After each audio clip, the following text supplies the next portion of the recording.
অন্যকে কষ্ট দিয়ে নিজেকে কখনো শান্তিতে রাখা যায় না। মনে রাখবেন, আরেকজনের কলিজার ভিতরে কষ্টের আগুন দাউ দাউ করে জ্বালিয়ে দিয়ে আপনি শান্তিতে বসবাস করবেন, আপনি শান্তিতে থাকবেন, আপনি নিশ্চিন্তে ঘুরে বেড়াবেন। How is it possible? এটা কিভাবে সম্ভব? একজন মানুষকে যখন কষ্ট দেওয়া হয়, কলিজার ভিতরে যখন আঘাত করা হয়, ছারখার হয়ে যায় ভিতরটা, ওই মানুষটার অন্তর থেকে তখন একটা বদদোয়া বের হয়। ওই মানুষটার অন্তর থেকে তখন অবজেকশন আল্লাহ তাআলার কাছে যখন পৌঁছে যায়। রব্বুল আলামিন কি জানিয়েছে জানেন? কষ্ট পাওয়া মানুষটা যখন আল্লাহ তাআলার কাছে হাত ওঠানোর প্রয়োজন হয় না, সে শুধু মনে মনে যেখানটায় আপনি কষ্ট দিয়েছেন না, সেখান থেকে আল্লাহ তাআলাকে ডাক দিবে।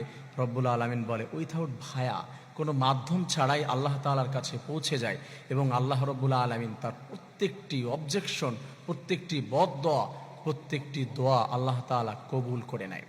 আর সে তখন আপনার জন্য স্বাভাবিকভাবে দোয়া করতে পারে না, বদদোয়াই করে। একটা মানুষকে পথে বসিয়ে দিয়েছেন, একটা মানুষকে নিঃশেষ করে দিয়েছেন, একটা মানুষকে ইমোশন নিয়ে খেলা করে তাকে ইমোশনাল ব্ল্যাকমেইল করে আপনি শেষ করে দিয়েছেন।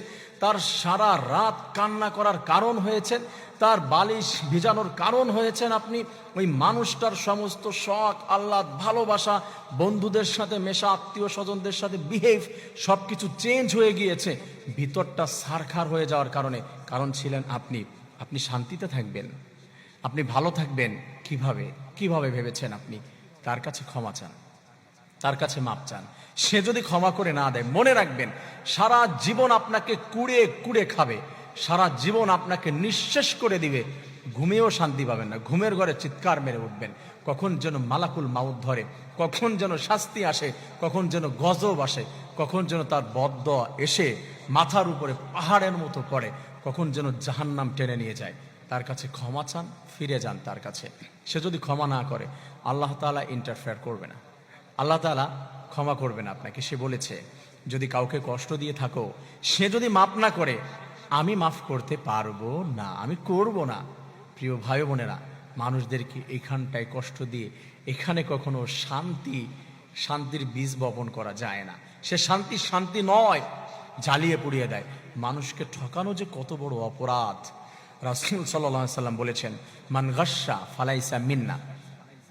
রাসূল বলেছেন, যে মানুষকে ঠকায়, প্রতারণা করে, চিট করে, মানুষদেরকে ধোকা দেয়, সে কখনো আমার উম্মত হতে পারে না, সে কখনো আমার সাথে জান্নাতে যেতে পারে না।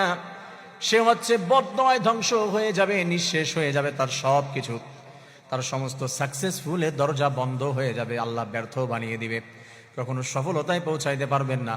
এজন্য যদি মানুষকে কষ্ট দেওয়া হয়, জুলুম করা হয়, আল্লাহ বলেছে তুমি ওইখান থেকে ফিরে আসো, অন্যথায় আমি রব্বুল আলামিন তোমাকে জাহান্নামে পাঠিয়ে দিব। ইন্নাল্লাহা লা ইয়াহদিল কওমাজ জালিমিন। আল্লাহ কোনো জালিমকে কখনো হিদায়াত দেয় না, সে জাহান্নামে চলে যায়। প্রিয় ভাই ও বোনেরা, মানুষদেরকে কষ্ট দেওয়া থেকে দূরে থাকুন। কষ্ট দিয়ে কাউকে শান্তিতে থাকা যায় না। মাফ চান তার কাছে, আল্লাহর কাছে, আল্লাহ ক্ষমা করে দেবেন।